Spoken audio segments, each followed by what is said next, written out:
Hi there, the internet, all 12 of you. Thanks for continuing to watch my videos and staying in touch. I've been having a bit of a nap today. Got a new hat, which is white. Kind of makes me look like a bit of a prick. And been listening to music. I bought this projector thing to project trippy patterns onto my ceiling. But it's shit. So I've been using that very much. We're over the hump of the week, aren't we? Wednesday. Good times. Had my ward round today. They've put me on a new injection. Can't remember what the fuck it's called. Didn't get given a patient information leaflet, and just doing a test dose tomorrow. So wish me luck. Anyway, I decided to make this video about journalism because basically, if I don't do a PPE, I'll probably study journalism because I think it's quite a noble industry. That and maybe working for Medicine Sans Frontières, but probably would rather he be, kind of sort of portraying the truth about international current affairs and international relations and politics. Maybe I could do a PPE and a degree in journalism, who knows. I've got to survive first, which is going to be quite difficult. But anyway, what I asked today, just to be different, was what was the most popular journalistic topic? And the answer is quite interesting. The most popular journalistic topics for today, Wednesday, February the 4th, 2026, are dominated by major geopolitical shifts in trade and ongoing conflict in the Middle East, alongside significant domestic unrest in the United States regarding immigration. Below is a breakdown of the top stories driving the news cycle today. So you've got the US-India trade deal and geopolitics. That's relative to the global economy. The biggest economic story is the finalisation of a major trade agreement between the United States and India. The gist: so the US has announced tariff cuts on Indian imports, sparking relief in markets but controversy in political circles. The deal covers sensitive sectors like defence, electronics, agriculture, however, has caused friction with other powers. Reports indicate Russia is concerned about being sidelined regarding India's oil purchasing plans. That domestic impact in India has led to parliamentary disruption, with opposition MPs suspended for protesting the terms of the deal. Also, there has been an escalation in the Middle East. You've been offline for a long time, you probably know about that. So the situation in Gaza, broader regional tensions remain a primary headline.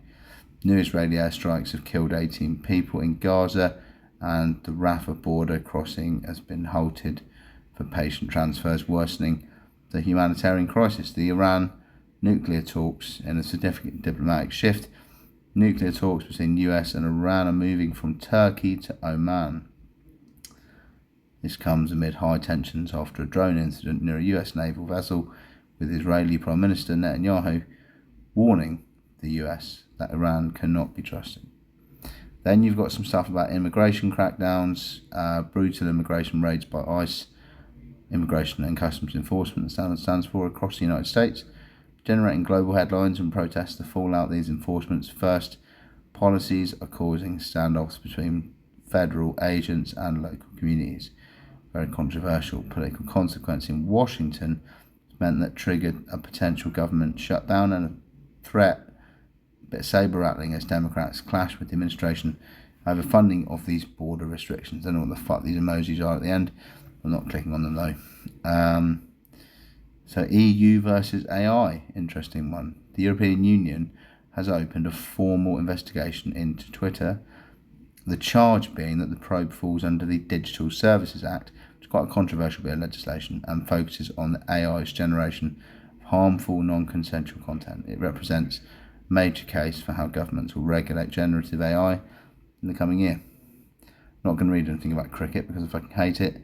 And then I asked another question, which is probably a bit more interesting, which was, what does this say about our collective consciousness, our societal norms and the heuristic analysis of humanistic and progressive information hosting on content delivery platforms. This is a profound question that moves beyond what is happening to why it's happening, and then, of course, how we are processing it.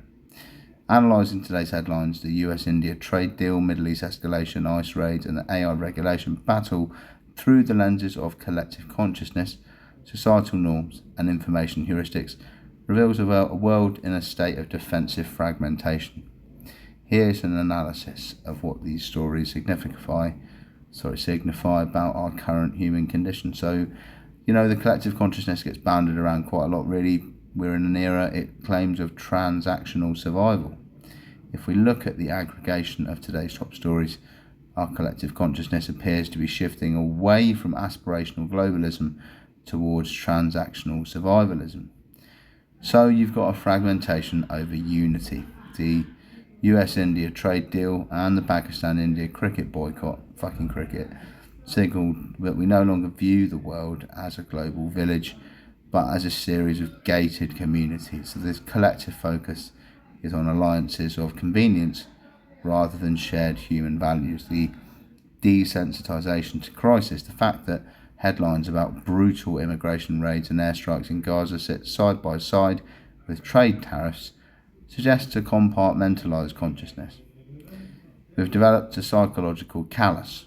We're able to process economic gains, lower tariffs that might mean, while simultaneously filtering out the human cost, the refugee crisis required to maintain national boundaries. It says here there's a siege mentality.